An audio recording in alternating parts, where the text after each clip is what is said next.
नमस्कार दोस्तों, मेरा नाम है मन्नी और आप देख रहे हैं मन्नी डार्क पॉडकास्ट।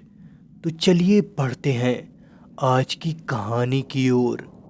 इस कहानी के पहले भाग में आपने सुना प्रशांत अपने लैपटॉप पर हॉन्टेड आर्टिकल्स पढ़ रहा था। तभी प्रशांत की नज़र एक आर्टिकल पर आकर रुक जाती है। वो आर्टिकल उत्तर प्रदेश के कानपुर जिले की चुड़ैल गली का था। प्रशांत ऐसी ही हॉन्टेड जगहों पर जाकर वहाँ की वीडियोस बनाकर अपने यूट्यूब चैनल पर अपलोड करता है। प्रशांत अगले ही दिन उत्तर प्रदेश के कानपुर जिले की उस चुड़ैल गली के लिए निकलता है। एक लंबा सफ़र तय करने के बाद कानपुर पहुंचकर एक ई रिक्शा चालक की मदद से वो उस चुड़ैल गली तक पहुंचता है। अब आगे की कहानी। दोपहर का वक्त था। प्रशांत उस गली के बाहर। तभी प्रशांत के मन में ख्याल आता है कि मैं इस वक्त अगर इस गली के अंदर जाऊंगा, अगर किसी ने मुझे यहाँ पर इस गली के अंदर जाते देखा तो खामखा यहाँ पर बवाल हो सकता है।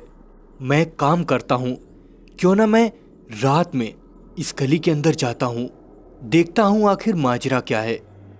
प्रशांत अपने होटल के रूम में वापस पहुँचता है।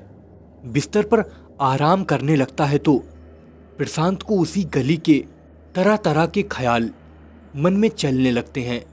प्रशांत सोचने लगता है कि आखिरकार जब वो औरत सुसाइड करके मरी थी तो वो लोगों को क्यों मार रही है, और वो भी लोगों को मार रही है तो नग्न अवस्था में करके क्यों मारती है। प्रशांत के दिमाग में अलग अलग तरह के तमाम ख्याल चल रहे थे। प्रशांत यूं तो बेहद ऐसी ही हॉन्टेड जगहों पर जाकर वहाँ की वीडियोस बना चुका था। न जाने कितनी वीडियोस यूट्यूब चैनल पर अपलोड कर चुका था, परंतु न जाने क्यों एक डर प्रशांत को इस गली में जाने के लिए रोक रहा था। प्रशांत काफ़ी घबराया हुआ था। देखते देखते दोपहर का समय बीतता है और रात हो जाती है। प्रशांत होटल से निकलकर चुड़ैल गली पहुंचता है। चुड़ैल गली को 2 बल्लियों के सहारे बंद किया गया था तो प्रशांत बल्लियों के नीचे से होता हुआ चुड़ैल गली के अंदर दाखिल होता है। उस चुड़ैल गली में इतना काला गुप्त अंधेरा था जिसका जवाब नहीं। प्रशांत को नज़दीक का भी कुछ नज़र नहीं आ रहा था। नज़र आ रहा था तो सिर्फ और सिर्फ काला घना अंधेरा। प्रशांत अपने जेब से अपने मोबाइल फ़ोन को निकालता है, फ्लैश लाइट ऑन करता है और दबे कदमों के साथ प्रशांत उस गली में उस मकान तक पहुंचता है जिस मकान में उस औरत ने फांसी लगाई थी। एक अरसे से उस बंद पड़े मकान की कुंडी खुली तो एक चमगादड़ों का झुंड हवा में बाहर की ओर उड़ा। प्रशांत ये देखकर थोड़ा घबरा गया। प्रशांत फिर से अपने धीमे कदमों से अंदर की ओर बढ़ने लगा। प्रशांत अपने मोबाइल फ़ोन की टॉर्च के सहारे दाएं बाएं नज़र घुमाते हुए चारों ओर उस मकान में देखने लगा। चारों ओर उस मकान में धूल की मोटी मोटी चादर बिछी हुई थी।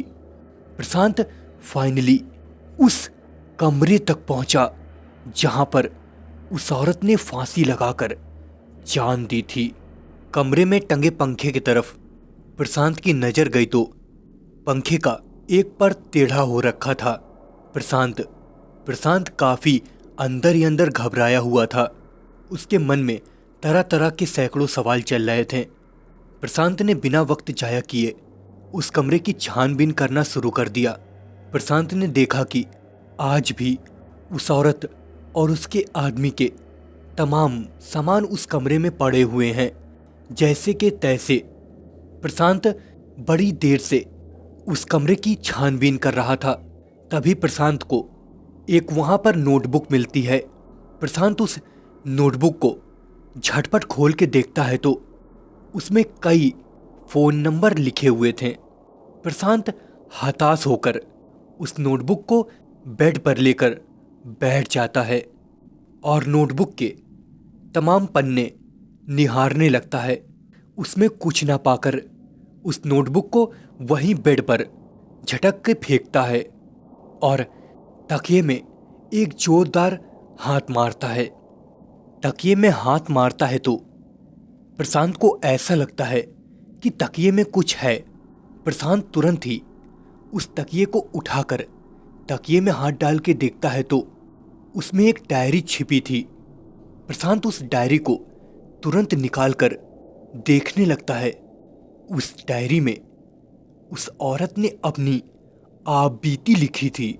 प्रशांत उस डायरी को पढ़ना शुरू कर देता है। मेरा नाम विमला है और मैं हरदोई की रहने वाली हूँ।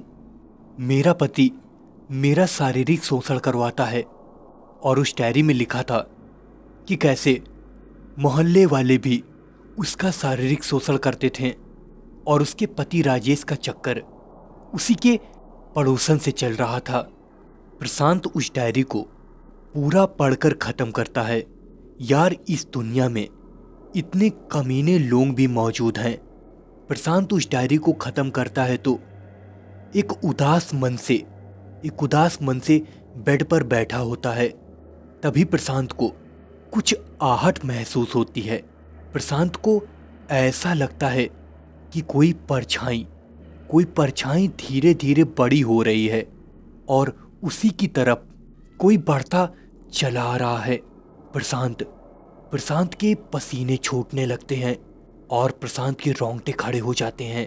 हाथ पैर ठंडे पड़ जाते हैं, मानो उसके शरीर में खून ही ना हो। प्रशांत की आंखें सामने की ओर देखने पर फटी की फटी रह जाती हैं। उसके सामने एक औरत थी बिना कपड़ों की। प्रशांत बेहद घबराया हुआ था। प्रशांत उसकी ओर देखते हुए बोलता है, विमला तुम? प्रशांत ने कुछ देर पहले ही उस डायरी में विमला की फोटो देखी थी। प्रशांत को कुछ समझ ही नहीं आ रहा था कि प्रशांत अब क्या करे।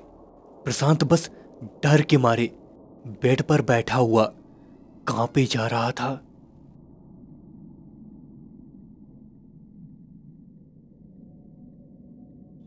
यह कहानी आपको अच्छी लगी हो तो इसे लाइक, कमेंट, शेयर और चैनल को सब्सक्राइब करना बिल्कुल ना भूलें।